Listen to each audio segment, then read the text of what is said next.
So look, I figured out a new thing on StreamYard, how to put a graphic across the front of the screen.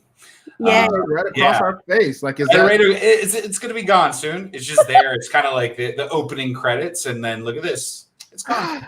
Yeah, every week I learned something new. Isn't that fun? It's Monday. It's 6 o'clock. It's me, Zach Burns. It's my partner, Terry Holloman, and Ellen Tailor is here, which is very it's about time you guys got it. Like, you know, a lady right here. I mean, well, let's be honest. I was supposed to be on last week, but I got bumped for the legendary Margaret Larson.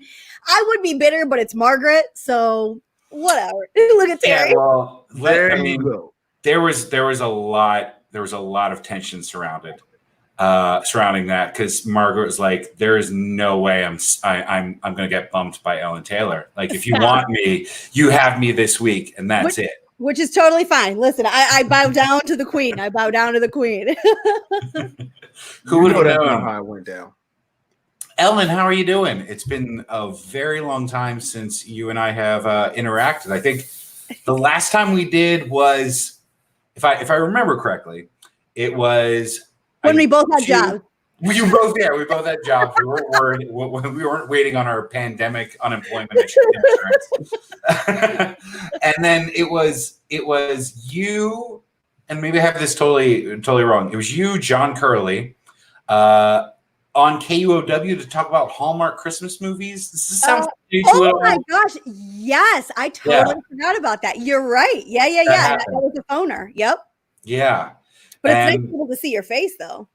Well, yeah, this is much better. And that, I think that's like 2018. What is time? I mean, time means nothing now anyway, but really good to talk to you. We do have, like, weirdly, we have some topics that we actually, I feel like, should get into. And the first thing that we're going to get into is Representative John Lewis passed away. It was rumored early in the week that he had died, and it kind of reminded me of the Tom Petty situation, where it was like, no, he's fine, and then like 4 days later we get the tragic news that he's passed. But I have my own story of what John Lewis means, but of course everybody should, and I'm sure you two do, and I'd love to hear them. Well, I mean, I think it was it President Obama that said something about how, like, you got the opportunity to watch your legacy live out, and what an honor. I mean, I didn't know a lot about what he did in his youth until after he had passed, seeing the tweets, being on the right side of history. Mm-hmm. And I mean, obviously very sad that it happened, particularly now when the country is in such turmoil, where I feel like we could have used a leader like him for forever, right? But some good is coming out of this in terms of, a reminder that, it might lead to an arrest, but be on the good side of history. And I really, that spoke to me, particularly because I am such a rule follower. I don't like to ruffle feathers, but now is not necessarily the time to not ruffle feathers. It's about doing the right thing, whether or not it gets you in trouble. Right is above all else the number one thing you can do. Good trouble. That's trouble. That's one of his famous phrases. Yes, as John Lewis would say, find yourself some good trouble and get into it. It's just, there's so many emotions, I think, that come attached with the passing of John Lewis. Just sadness that we are losing really an American icon, a hero in the civil rights movement that took place here in the United States of America. Somebody who, I think a lot of us probably take it for granted. And some people look back on our history and think of, the civil rights movement and the things that Martin Luther King did. And those people it seemed like so long ago. But this was somebody who was a living person, who was a part of we had the privilege to have him serve as a congressman for all these years, and he was a part of that. He was a person who was a part of a protest. He took the lumps for us so that we had the ability to vote. We saw that. We have visual pictures of it that will last for eternity, of him standing up for our rights to vote. He was there when Martin Luther King, not only was he there when Martin Luther King gave his historic speech at Washington, at the monument, the Lincoln Monument. But he actually spoke. He was a 23-year-old kid speaking at that event. So we have lost the legend. It's kind of sad, but then again, on the other side, it's a lot of pride in what he brought to not just African Americans, but to America as a whole. And he was that that connecting thread between Martin Luther King and today, and we're just like we're losing a lot of that connecting thread between World War II and today, and Holocaust survivors and today. Like to still have those people living that experienced it firsthand. And John, Representative Lewis my history teachers, I've realized now, were all garbage. Like we all did in 1492 Columbus sailed the ocean blue type thing. And then nothing, the weird thing that I've realized is that apparently nothing happened between like 1865 and 1917. No, we went red for like Lincoln's death to the start of World War I. But I remember I did have one teacher, Mr. Thomas Moore, who was also a neighbor and it was tough. It's tough for history teachers to explain to kids, especially. This was a middle school history teacher, and he taught us a bunch of wrong shit. Like he wasn't flawless, but he did try to put into context the civil rights movement by saying, like, if you see a black man with gray hair, he went through this. Like he is someone who actually had to experience this level of segregation, and that is something that what became kind of tangible to all of us. And seeing Representative Lewis and continue to fight up until a couple of days ago, I feel like still made it feel very tangible and real. And I think that's hard for people like you and Isaac, who we're white, and it's hard for us to, and I'm not saying that this is right, but realize that there are people that are living right now that have experienced this. And I think what's happening right now in the world is such a reminder of the fact that it was not that long ago. It's not like racism and slavery was that long ago in the grand scheme of things. And what a reminder it is, particularly to white people who, I will admit, did not really comprehend that because of my privilege, and understanding now and taking a better look at what's happening right now. I am grateful, ashamed that I didn't realize it earlier, but grateful that I'm understanding it now, and then being able to better appreciate the folks and the legends now who have lived that and are trying to teach us so that way we do better. Because if we don't know better, we can't do better, right? Well, our history is bad fashion choices. That's basically like when we look back and think of eras past, it's like, I can't believe that I wore that, or I can't believe that I did my hair like that. That's basically our recent history.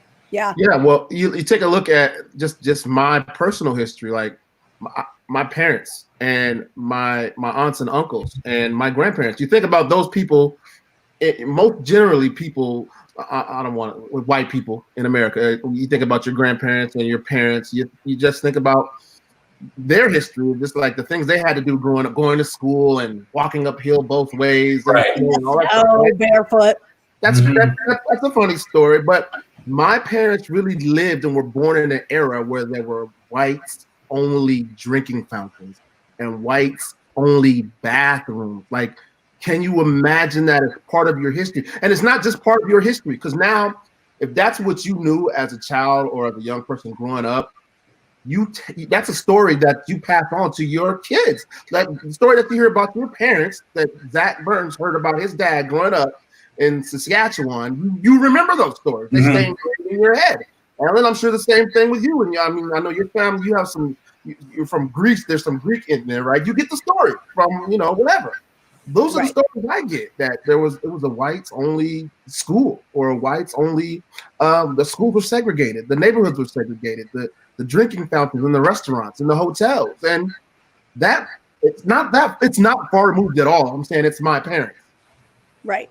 Yeah. And we grew up learning about this as if it were, some ancient history is false, because it wasn't.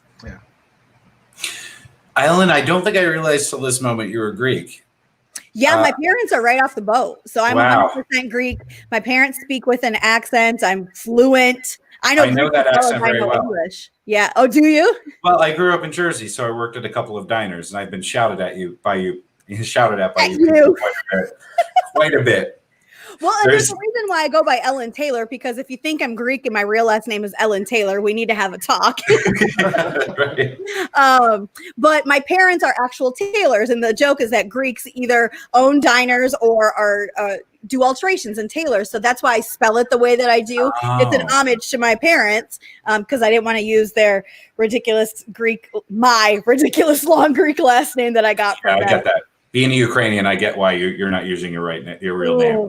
Mine's difficult. And if you say it as it's supposed to be pronounced, I sound like a vampire. Really? Like the way my last name is pronounced in its actual form in the Ukraine, which is where my descendants are from. I mean, I kind of want to hear it now.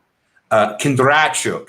Oh, I remember there was my dude. Right. There was a wedding I went to. My uncle Zinovi, which is another very Ukrainian name, and I met very briefly a lot of the family that I had from the Ukraine, and there was someone giving a toast, and she had this full-on Ukrainian accent, which is a Russian accent or whatever other nation has conquered the Ukraine at the moment. I'm not the proudest of my history, but. She gave a toast. She says, "Here's to many, many Kondrachuks," and I'm like, "That sounds like a threat." That actually sounds like a good shot that I'd want to take. That would knock you out on your ass for a while. John Lewis helped a lot of us learn history, but there's one person who still hasn't, seemingly, and that's Kanye West, who over the weekend at a campaign event, which is weird because he's not really running for president. He's not going to be on the ballot. He was in South Carolina, was talking about his interpretation of the past and was saying of Harriet Tubman. And this is just a brief 12-second clip that I saw. But I know the only thing that makes Kanye comments worse is more context. So it's probably better that I only saw the 12 seconds. He said that Harriet Tubman didn't actually free any slaves. She just let them work for different white people. At that point, the person filming was like, we have to go. And then obviously, just like every other time Kanye opens his mouth, there was some pushback. But I will say this about Kanye. He's brought me a lot of joy in terms of music. Like his music is phenomenal. And sometimes his antics are harmless and just flat out amusing.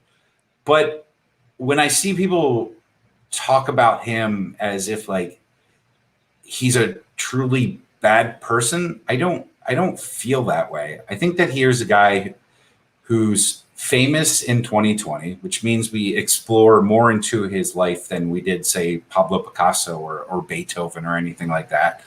And I feel sort of bad for him because he's clearly dealing with a mental illness, and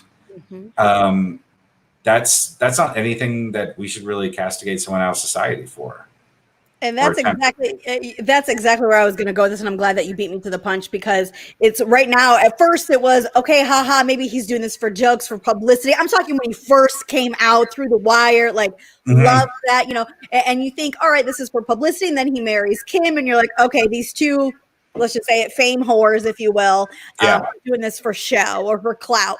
But definitely over the years, particularly this past year in general, it's very obvious in my not professional medical opinion that he has some mental health issues, and his family, I think, really needs to step in. And I don't know how you do that. I don't know what happens behind closed doors, but there's something going on there that's not okay, and that's not funny.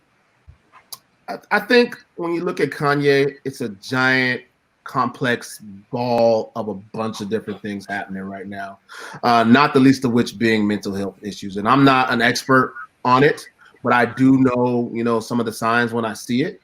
I do know that he has actually expressed that he's had mental health issues in the past. I know that he's expressed that he's been medicated for mental health issues, and that he abused medication and stopped using medication. So I know there's some challenges there. I also know that from the very beginning, Kanye really desired to be famous. Mm-hmm. He desired to be in the spotlight, in the shine from day one. In the beginning, he was just a producer, but he wanted to rap, and nobody really gave him the opportunity. So he fought hard, tooth and nail, and got that opportunity. And I think that just continued to grow. His desire to be in the spotlight consumed him, and it can do it to the best of us out there. You know, we know what it's like. Let's be real. The three of us work in media. We know what it's like. There was that type of thing, something, and maybe I'm speaking only about myself. I'm not trying to put words in your gentlemen's mouths by any means, but there's that something inside of us that really wants to be in the spotlight. But then there comes a point where that reality sets in, and we know the difference between the two, which I think maybe that might be a little bit blurred for him for whatever reason. I'm sorry, Terry. I didn't mean to. No, you're exactly right. I think, to a certain degree, I mean, there's some people I think that are, extremely talented that maybe don't necessarily, quote unquote, want the spotlight. But, I know that for a fact, his desire was to be the number one guy in the spotlight. If you don't believe anyone else, believe him, because he'll tell you. That's what he wanted from the beginning. So you combine that with the Kardashian, and you look at every man that's been involved with the Kardashian. They're in a heap of trouble, a heap of turmoil, a heap of terribleness. From Lamar Odom, who found himself in a crack infested state where he was on his deathbed. Yeah, he was. But is it the Kardashians' fault? Well, with Lamar Odom, I feel like that I wouldn't lay that at the feet of the Kardashians necessarily in that situation. It's a coincidence. I don't. Kanye hasn't bottomed out by any means. He's still going to, he's not at Lamar Odom levels. And, Lamar Odom's had a kind of a struggle both professionally and personally for a long time before the Kardashians. It is odd that Kanye and Kim ended up together, being that they did sort of rise from being supporting acts to the primary features. Like Kim Kardashian was a member of Paris Hilton's entourage for a while. Who's her stylist? Is that what it was? Okay. Yeah. And who talks about Paris Hilton anymore? Nobody. But Kim Kardashian. Paris Hilton story, but anyway. Who? Oh, you do? I have a very odd, 6 degrees of separation Paris Hilton story. Let's get it. Yeah, let's see that. So, Paris Hilton, her most recent ex-fiance, was actually a pallbearer at my grandma's funeral. Very random, very odd. So sometimes my family talks about Paris Hilton. Has nothing to do with this story, though. Positively or negatively? Kind of he was engaged to Paris, and now it's they broke up with Paris, or he broke up with Paris, or she broke up with him. But 12 years ago, I would have probably known his name because she was crazy famous, and now she's sort of like Cameo level famous. If you're familiar with Cameo.com, Carl's Jr. commercial burger famous. She peaked kind of around then with when she was doing the show with Nicole Richie, and now A Simple Life. A Simple Life, yeah. Mm-hmm. And after that, I used to watch that show. I have to admit to you guys real quick, I used to watch it. That was like the peak of reality show for me. It was great. It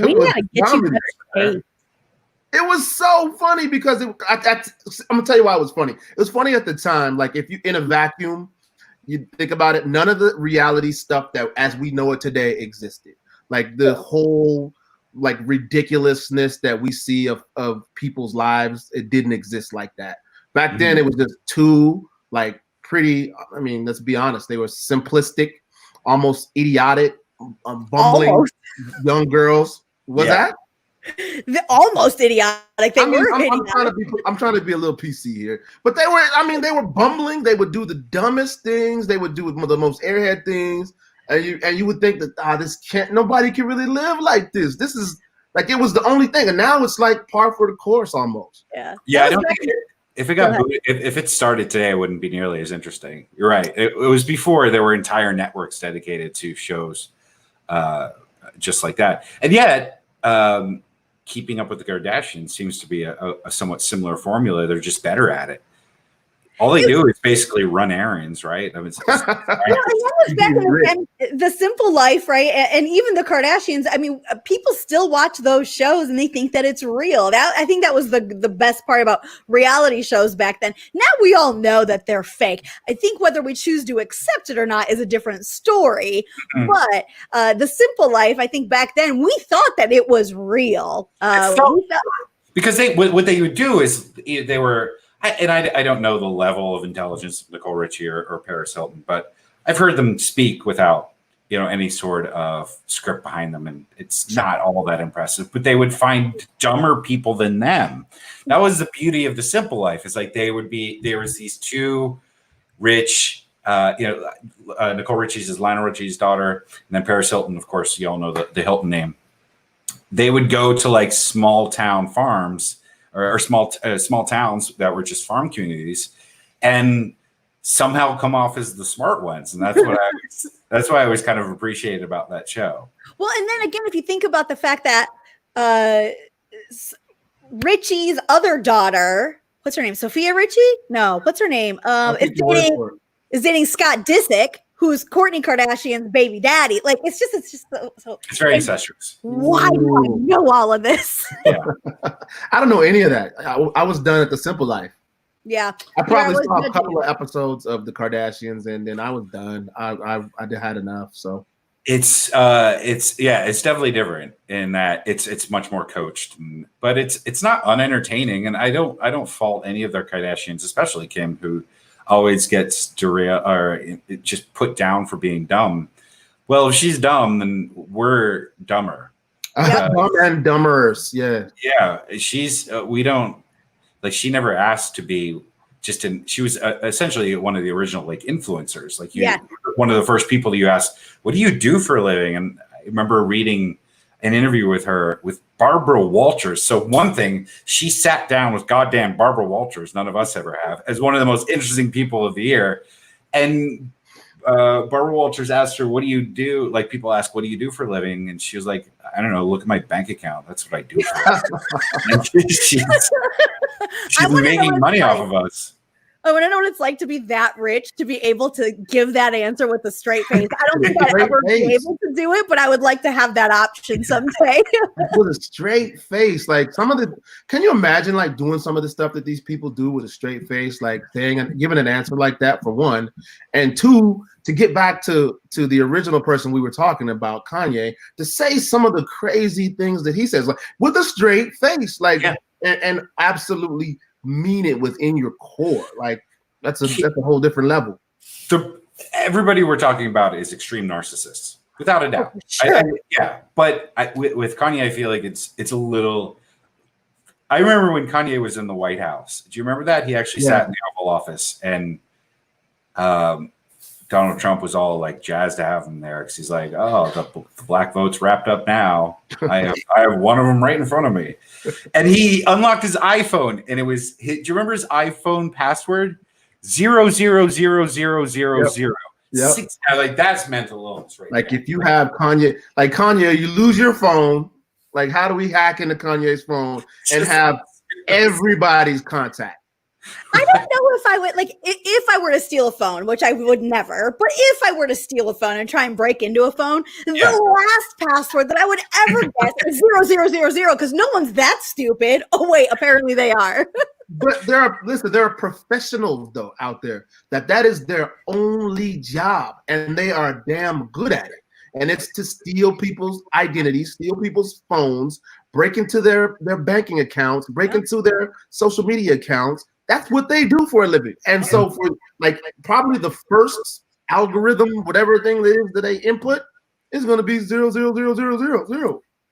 Well, if I ever found Kanye's phone, and I don't know how I would know it was Kanye's phone, other than his lock screen probably says Kanye's phone. And it has a picture of him probably next. I'm surprised that didn't happen. Right. I would definitely try 6 zeros first. That would be the first Gonna try. So just real quick before we get off Kanye, I don't know where we're going, but so in the aftermath of the entire Harriet Tubman debacle, you know, I've seen the debate going on back and forth, and it's gone on actually within some of my peer groups as well. Is you know, sometimes, as you said, Zach, when you started this conversation, we just get snippets of Kanye's conversations, Right? And sometimes they're taken out of context, and sometimes they're not. And sometimes when we get more context, it makes it worse. Yes. So what are both of your opinions on what he actually said? So for those who aren't aware, Kanye came out yesterday in South Carolina at one of his quote unquote presidential campaign rallies and basically said in a snippet that Harriet Tubman freed slaves only to deliver them to other white slave owners. Now, I have my own opinion about it, but what do you guys just think about that statement in and of itself? Go ahead, Ellen. You first. I mean, I think the statement in and of itself is absurd. And I think that it's hard because that's a great question because I never thought about the statement itself. I think because based on who we have as a president now, the first thing you think of when you hear something as crazy, wacky, not like, I believe you just said that. When you hear something like that, you're like, ugh, like your first thing is to not think about the words that he's actually saying, but to be like, is this person okay? So to actually think about the words, Terry, how could that possibly be true? I mean, it doesn't make sense to me. But then again, this is where if I've learned anything over the past couple of months, it's that what I thought has happened in the past maybe necessarily didn't happen in the past. So I really don't know. I mean, that's a great question. And I know I sound stupid, but I don't know. I don't know. So, and I'll put some context to it, Zach, for you. So since, you know, could it have happened? Could it not have happened?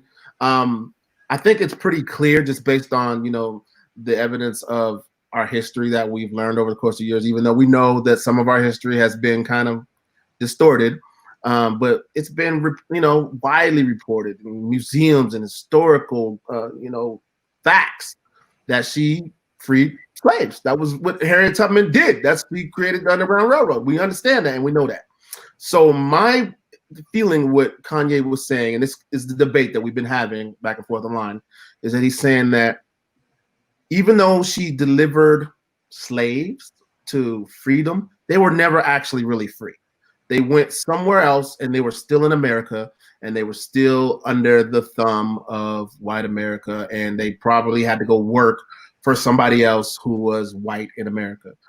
And I think that's probably where he was going. I hate to put words in Kanye's mouth because that even that statement is, you know, troublesome, but that's what I feel, Zach.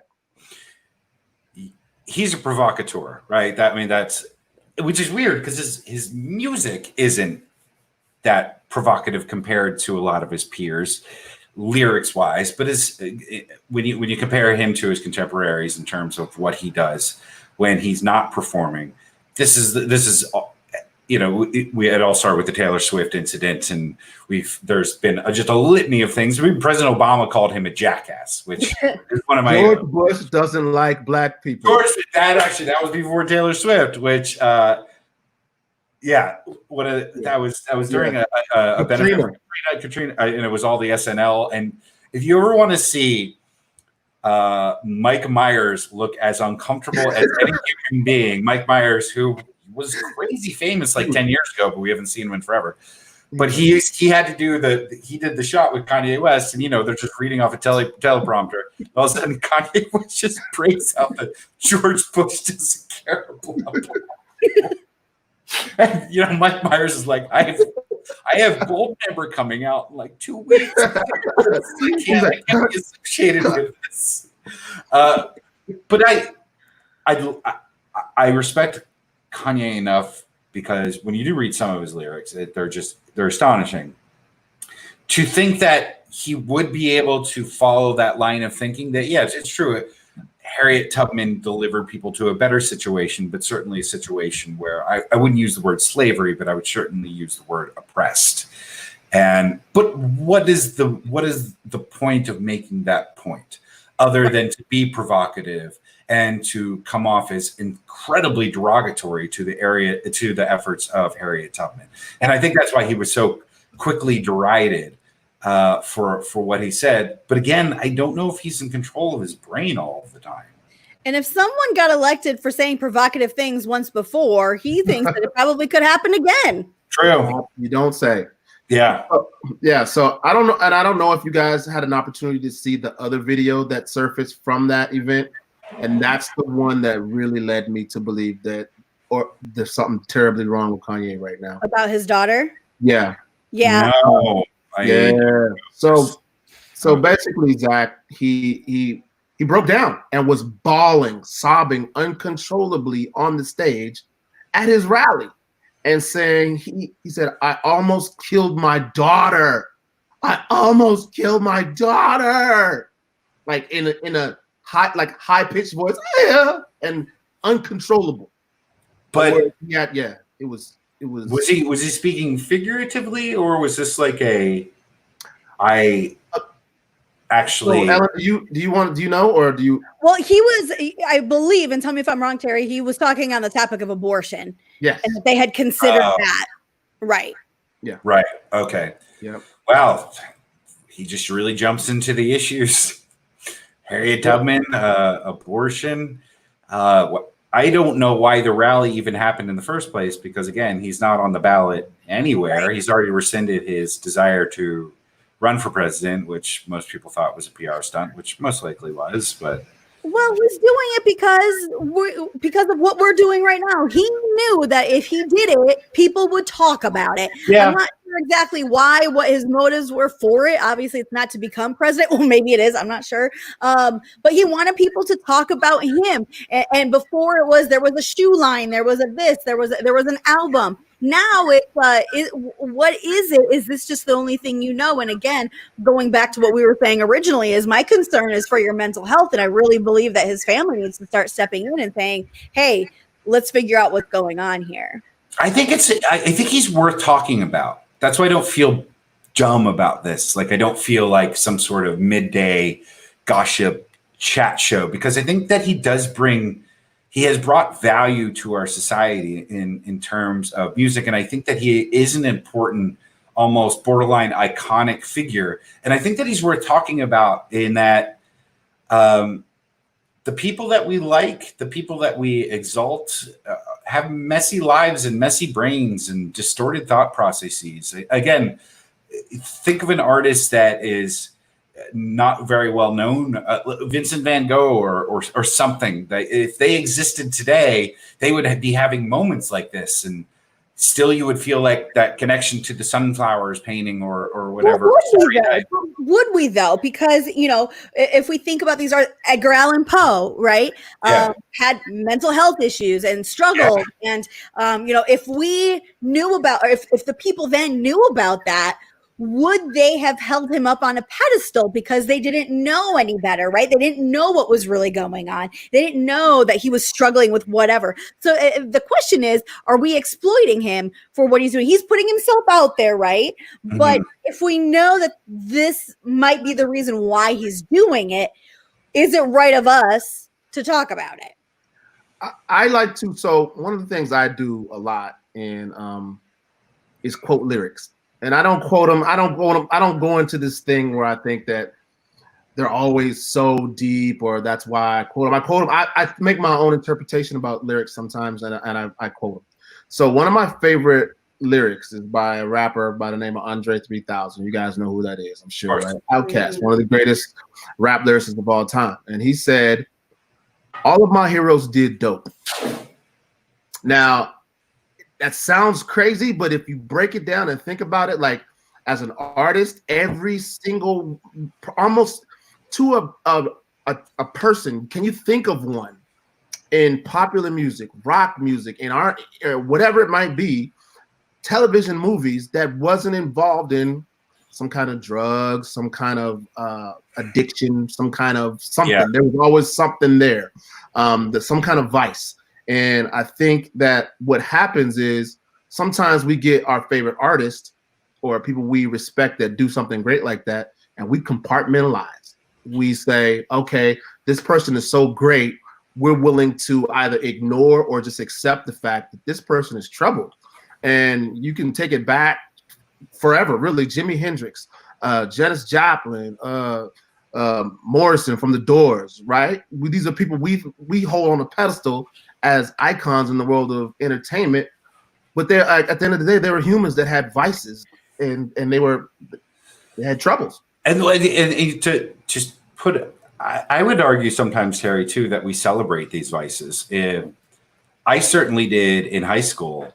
The vices of my idols at the time became my vices because I wanted to emulate them. You know, you had William S. Burroughs, who was my favorite author in high school, and it should end there. You shouldn't be over 18 and reading him. He's trash.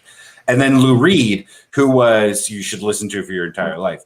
And, you know, it's disputed whether or not Lou Reed actually did heroin, but he certainly sang about it a lot. So that became this point of like interest for me to feel connected with them in a weird way. And then that only spurs on behavior like that. When I think of Amy Winehouse, who is another one on that list, Terry, of the Jim Morrison and just other geniuses that we lost too early. She wrote a song saying like, I know I have this problem, but I ain't going to do anything about it. And everyone was like, yeah. And we danced and we loved it. We partied to it. It's the same with Kanye. We kind of we contribute to a lot of these people who put their entire lives in front of us. And let's face it, give us a reason to live. There's people that give us like farmers provide corn. We need that to live. But then like artists provide the reason that we live once we're done with the corn. We talk about it. We listen to what they say. We watch what they produce. But sometimes like, and I think this is kind of the case with Kanye, like we need him to be, imagine if Kanye just one day became like Lester Holt or someone who's just like reasoned and well measured and everything. We'd all be like, I miss old Kanye. So we would, but why is that necessarily a bad thing? Because someone like Kanye does have such a mass following right now. If he got the help that I believe needs, again, in my not so medical professional opinion, if he got the help that he needs, doesn't that start influencing others that were, like you said, Zach, just like him, who might have the same vices that he does because they wanted to emulate him? I think that if Amy Winehouse came out with a song now called Rehab, or if anyone did called Rehab, knowing what we do now, I don't think we would celebrate it as much as we did not that long ago. Going back to what we were talking about at the beginning of the show, which was, you know, we think of history as ancient history, and it wasn't really that long ago. I just watched Friends for the first time, I know, in ever, and the show is not that old, 20 years maybe, and some of the jokes are so poor, and that was only 20 years ago. So I think, you know, when we talk about artists and music and things like that, particularly Kanye, I think it would actually be better if he did and was authentic and real and did get the help that I think that he needs, and then was able to turn that into a positive for this generation, because that's the moment that we're in now. I think it's refreshing sometimes to watch people transition into the next stage of their lives, and they're able to transition their careers along with it. Like, think about Ice Cube. Ice Cube, when he came out in my childhood, he was the biggest threat to America. Yeah. The FBI had to pay him a visit because he made a song called F the Police, right?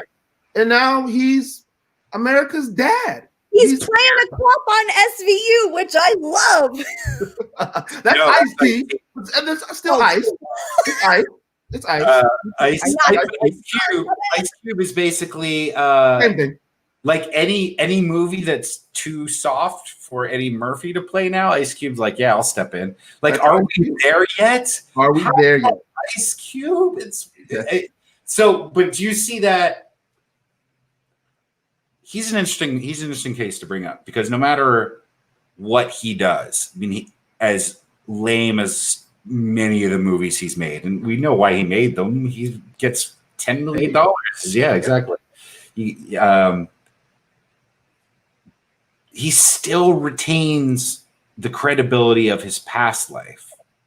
You know, like no one is ever going to be like, whatever, Ice Cube, you're the star of, you know, whatever. Yeah, he's still able to maintain both aspects of his life, and I don't know that there's a lot of artists you could say that about. It's like you're either this or you're this. Especially, I grew up a punk rock kid, and it's like, well, once somebody picks up an acoustic guitar, then their punk rock career is over, or whatever. It's like you're either this or this. There's very few artists like Ice Cube that I feel like can do both NWA and also, you know, to use the statement, are we there yet?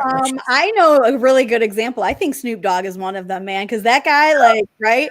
And I just saw him today on a commercial. I think it was about Doritos or guac or something with Martha Stewart. Like, yeah, they have this wonderful friendship, I guess, where they're just buddies. I kind of feel like that it's all contractual, that they don't actually hang out in real life. You'd be surprised. Maybe. Only one of them is a convicted felon. True. Ain't that it's a very odd friendship, but Snoop Dogg is exactly the same as Ice Cube, but it's hard. I think that Kanye feels like his identity is so intertwined with being outlandish that without that, Kim, I think she could become whatever. Like she's kind of like Madonna. She's just had such a control over who she was from the beginning. And let's face it, she's far more bland too than Kanye. That she could become her next product could be marmalade, and never be like, well, marmalade's in this fall. Kid and K marmalade is the thing to get. But Kanye's brand is just so wrapped up in this sort of, you know, provocateur identity that I don't know what he can move on to. You know, I think this is interesting that he's running for president for a couple of reasons. Number one is, I don't know if you guys remember the last couple of years, he's actually come out as a staunch Trump supporter. And so for him to run as president, he would be running in opposition to somebody who said he supports. So number one, that doesn't make sense. Number two, I kind of find that, believe it or not, he and Donald Trump are kind of kindred spirits. And the reason why is because, you know, they've made this huge persona based on a lot of exaggerations.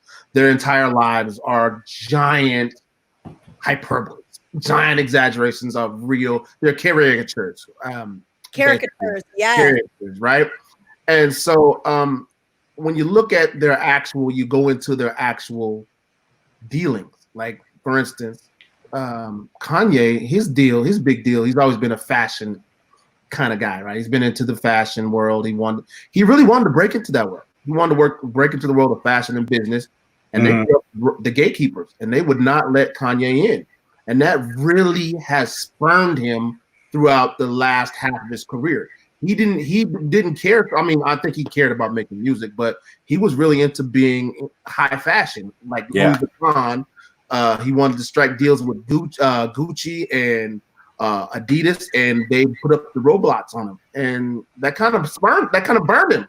The same way Trump kind of got burned, that a lot of the real elite money in America, in New York, kind of spurned him. They kind of shunned him, and so did President Obama. And so what do? I'm going to step out and just be extra, extra, extra, extra, and burn the whole thing down. But Trump hasn't changed his tune. Trump's kind of like Kanye, you know, once he became a fully realized version of himself, which for Trump is, you know, in '83 after his daddy gave him his last round of cash. I'm just kidding, of course. His daddy never stopped giving him his last round of cash.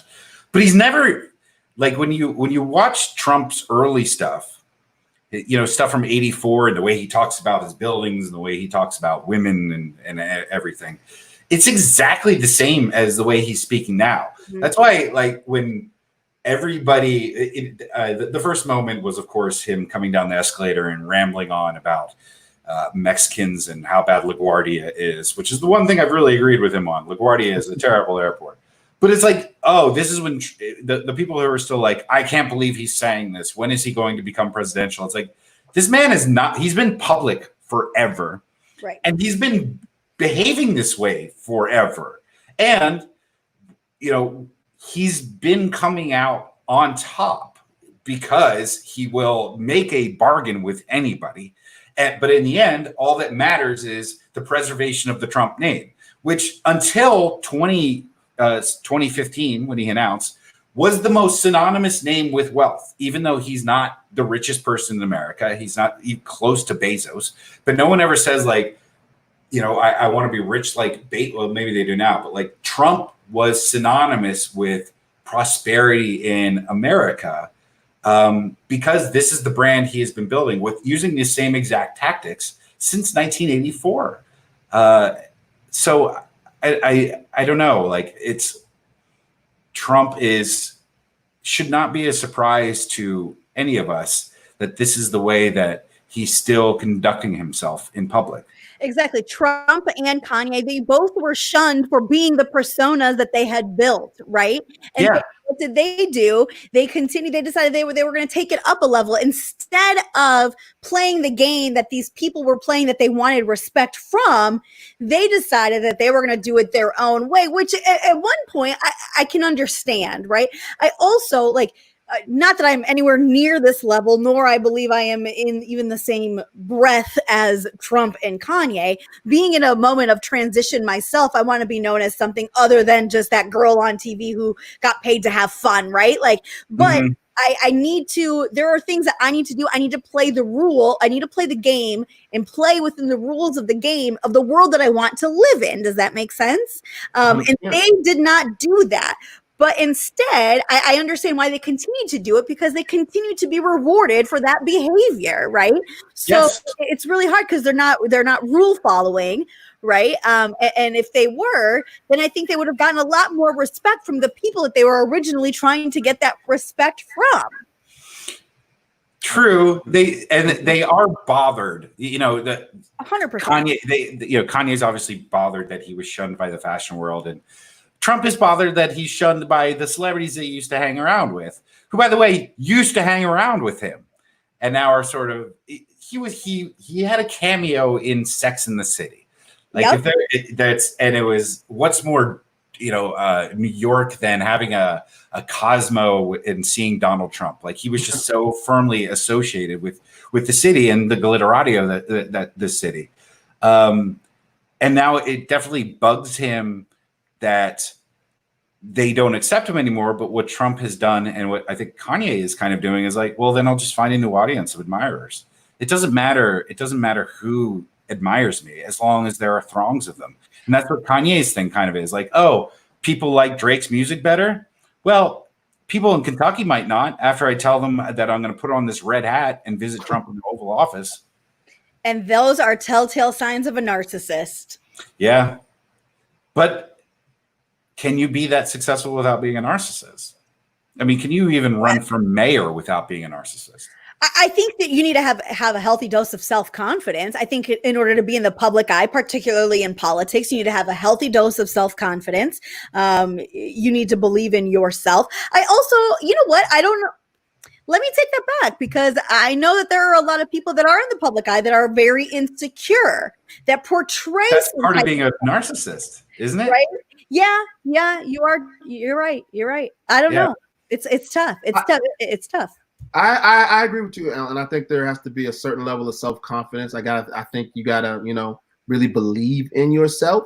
But I think it comes to a point where it's a detriment to everybody else that's around you, that it becomes a problem where it's all about me, only me, to the detriment of everybody else around me. Like, I don't care who I step on to get to this level that I want to achieve.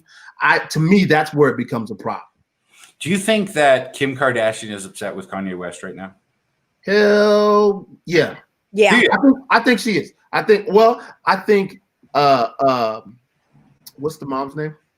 Kris Jenner. I think Kris is more pissed off than anybody right now. Why? She's in the office with a group of people trying to figure out how to spin this, and how we either cut ties or how we turn Kanye's illness into a brand, something that we can market, and we can market his recovery, and we can market how he comes back from this. I think she is cutthroat businesswoman. 100%. Or is this going back to what we were saying, which is what's the reason for this outburst? Before there was always something. It was an album, it was a shoe, it was Yeezys, it was whatever. Is Chris and the Kardashian clan, Jenner clan, are they all in on this? Is this setting us up or setting them up for something? Do they already have that plan in place? Because I really don't think they go into damage control so much anymore. They don't need to. I think they took what happened to Kim and they turned that damage control and they said, you know what, we're never going to deal with that ever again. So we're going to be in that offensive position. And I believe that only time will tell what they've got up their sleeve. I mean, if honestly, if Kanye had gotten up there and insulted Andy Cohen, that would be a lot more difficult for the Kardashians to spin than it would be Harriet Tubman. Man, yeah, you're 100% right. And again, going back to what you said, Ellen, they took the original sin, the original Kardashian sin, and turned that into what we see today, $1 billion empire, multi-billion dollars, right? If you take all of them into consideration, the Jenner daughters and the Kardashian sisters, they took that original sin. And shout out to Ray J, man. Seriously. It all up. Ray J, they need to have a monthly check for Ray J. Ray J is the sex tape Bobby Bonilla. He's just committed. That contract has to be, that's a lifetime contract.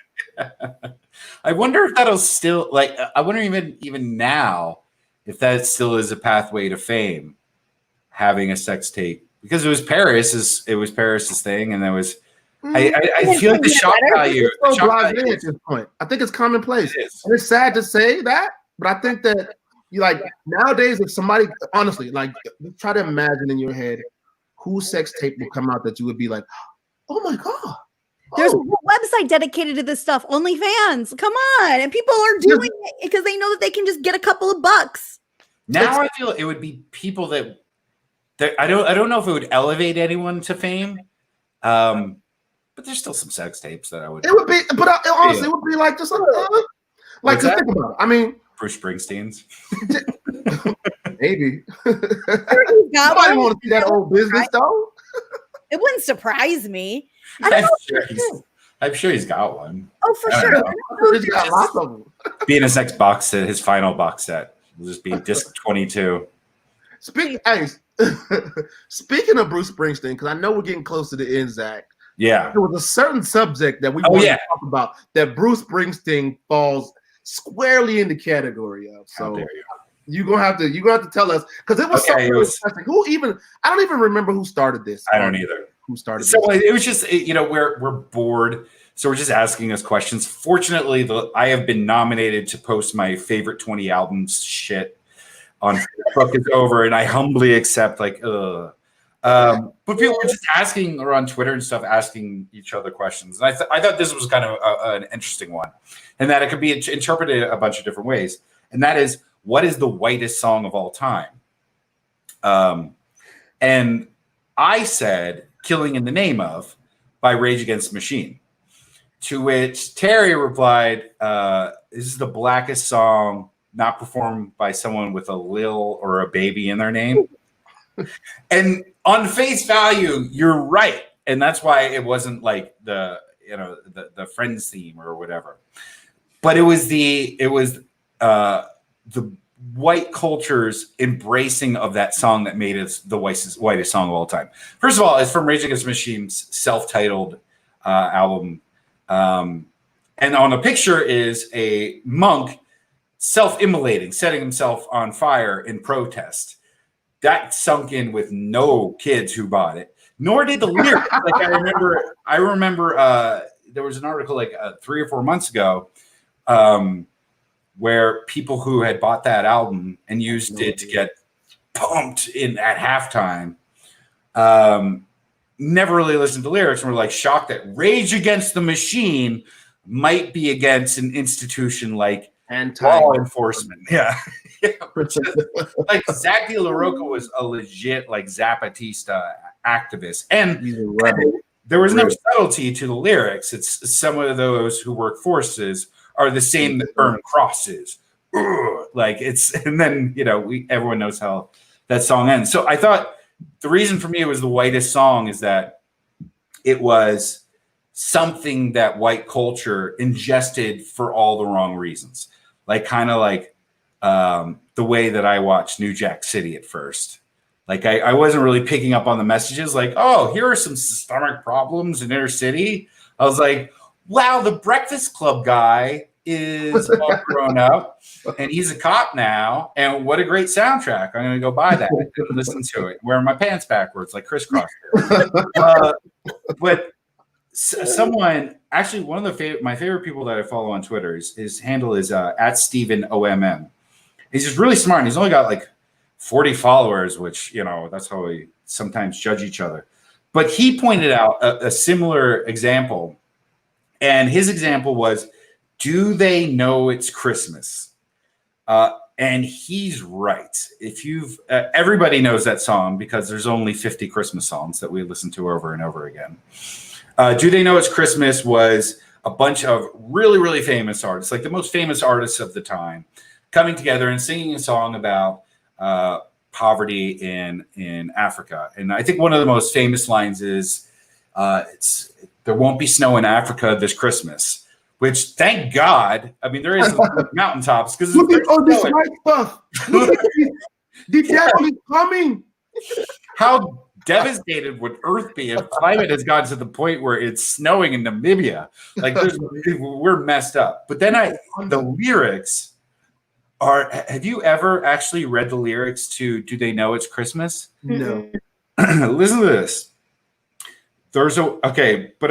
Say a prayer and pray for the other ones. At Christmas time, it's hard, but while you're having fun, there's a world outside your window, and it's a world of dread and fear. Here's where it gets crazy dark. Where a kiss of love can kill you, and there's death in every tear. Okay. And the Christmas bells that ring there are clanging chimes of doom. This was like the version of Africa that was presented to us in 1986 or whenever this came out. And everybody was like, we need to bring Christmas to Africa. And they were like, no. They're good. Yeah. We don't need all that. Oh, you just really ruined 106.9 for me from now on. I'm still July to December. Yeah, right. I'm gonna turn the station every time that bullshit come on. Like, oh, colonizer music, man. What is this?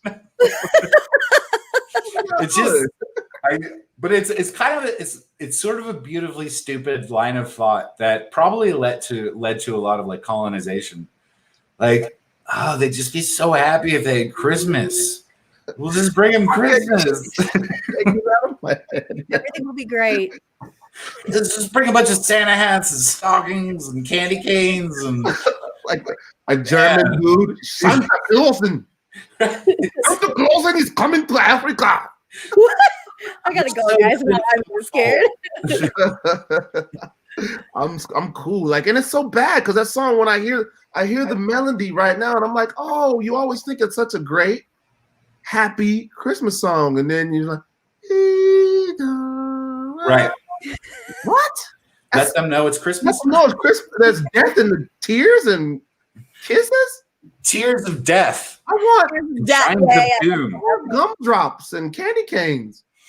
Death? Yeah. Well, this Christmas, make sure you hang up your chimes of doom to help celebrate the season. You took the white song to a whole new level with me. I was just thinking of the most classic white people songs. Like when you turn it on, I automatically think, white people love this. Right. What is it for you?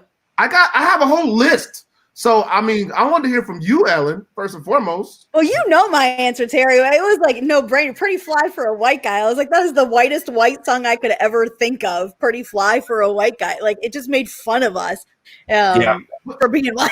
And I love still rapping. It's still kind of funky, though, right? Is that the Offspring song? Yeah, I had that album. I went to the music store when I was in middle school to go and get it. I loved it, and it was horrible. I love that. Terry, I got to hear your list. I got a top 5. You guys ready for this? Yeah. Just tell me if because I'm obviously the non-white guy in here. You are? Since when? I hate to break the news. Yeah. But as a black man, when I hear these songs, I'm thinking like, okay, I'm in here with my bros now. We're ready. So, number one, Sweet Caroline. Oh, Yes. totally. You don't get much wider than that. Please don't you dare take us from that, because we take that from us, because we don't know how to participate as a group to any other song. Until all we know how to do is go bah, bah, bah. Oh God, never mind. You know, Yeah, that's a good pick. when you're at the bar with your buds and that song comes on, Yeah, the whole place turns up right at that exact moment. That's number one. Hands, touching hands. You. Your wife is just getting all the way out right now. So thank you. Don't Stop Believing. 100%. Yeah. Born and raised in South Detroit, which drives me crazy because South Detroit is called Toledo. But I digress. There is no South Detroit. Yeah. And to go hand in hand with that, Living on a Prayer. Oh, my favorite song. I love John. It Bonham. is. Okay, there's You're so right. I mentioned that I want to see the Springsteen sex tape earlier. And that's because I'm from New Jersey. And that's just, everybody wants to see Bruce Springsteen have sex in New Jersey. It's just, you grow up idolizing the man. But Bon Jovi is often put on like, oh, he's also from Jersey. He had an album called New Jersey. And when I'm asked about, Springsteen, I'm often asked about Bon Jovi. I don't feel the same way about Bon Jovi. And I don't feel the same way a lot because of that song. Because that song makes no goddamn sense whatsoever. I don't care. I would love to see the sex tape. I want to be in the sex tape with Bon Jovi. Please. One thing, you're 3 inches taller than Bon Jovi, who I met in person. Doesn't matter when we're laying down. Everybody's the same height, lay it down. Ellen, you hung around black people too long. That's a black man thing. I was going to say, John Bon isn't even my type, but I digress. He once came into a used bookstore that I worked at, and he just browsed for like 10 minutes, and I was just staring at him the whole time. Because, I'm not a fan, but it's Bon Jovi. Bon Jovi.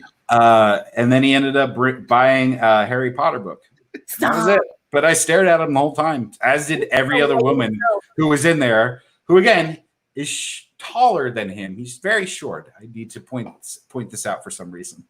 But everybody all of a sudden was like, I'm not going to check out quite yet. I'm just going to hang around for a little while longer. All right, number 4, Terry. Number 4 of my all-time white people song is Cotton Eye Joe. Oh, yeah, and that's awful. Cotton Eye Joe. Where you go? Cotton Eye Joe. I've been a long time ago. Listen, I did country radio for a long time. I wouldn't feel comfortable hanging out with a room full of white people dancing to that song. That's not my kind of white people. I've seen them go wild. Oh, I'm sure they do. Yeah, I'm sure they do. But I've seen people go wild to Friends in Low Places, and I don't feel that way. That's another great one. I chose not to pick any country songs because I think that was just basically a gimme.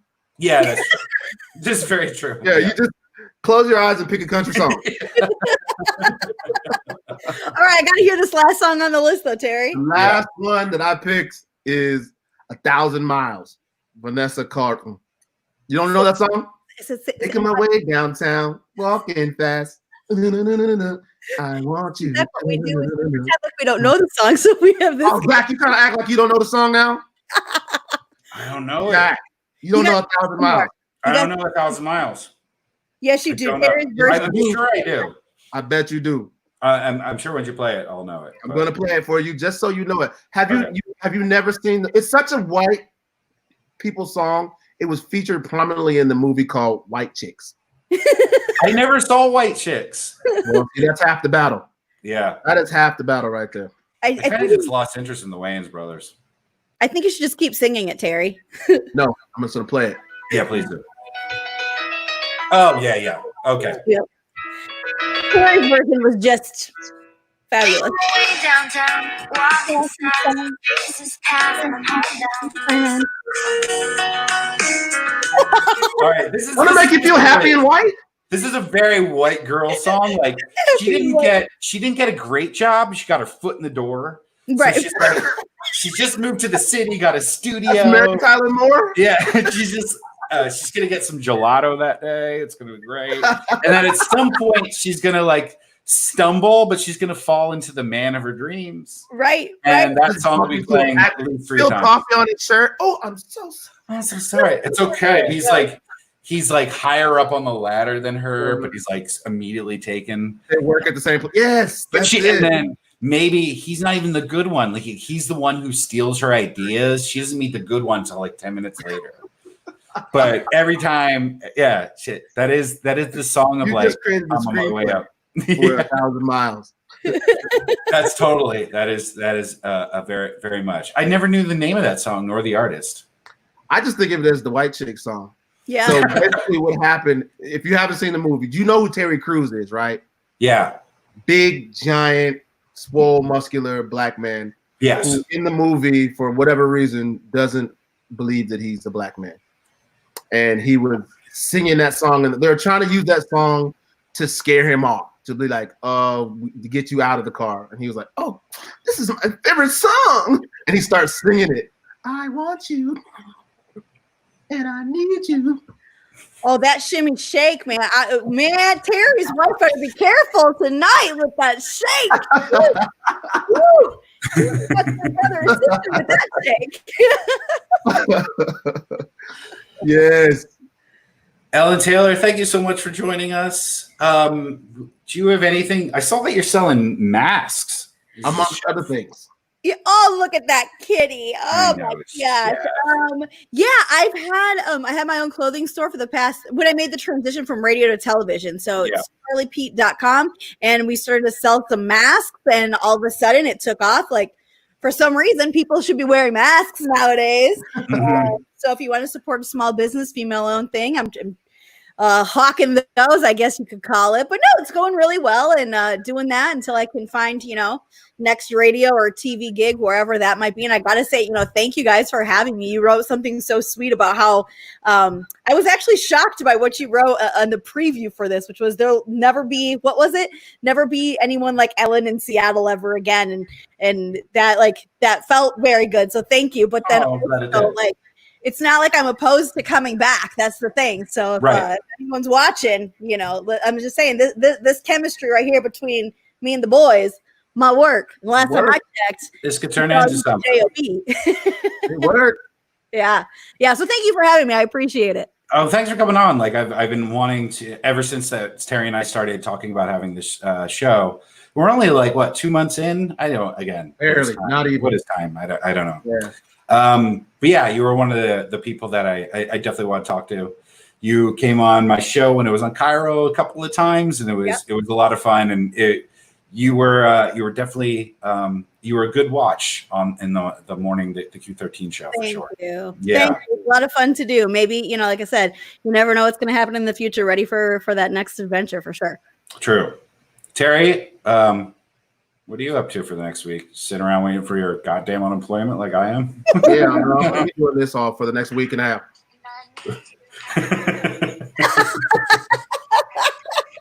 We got to make that a gift, man. I'm telling you, that's awesome.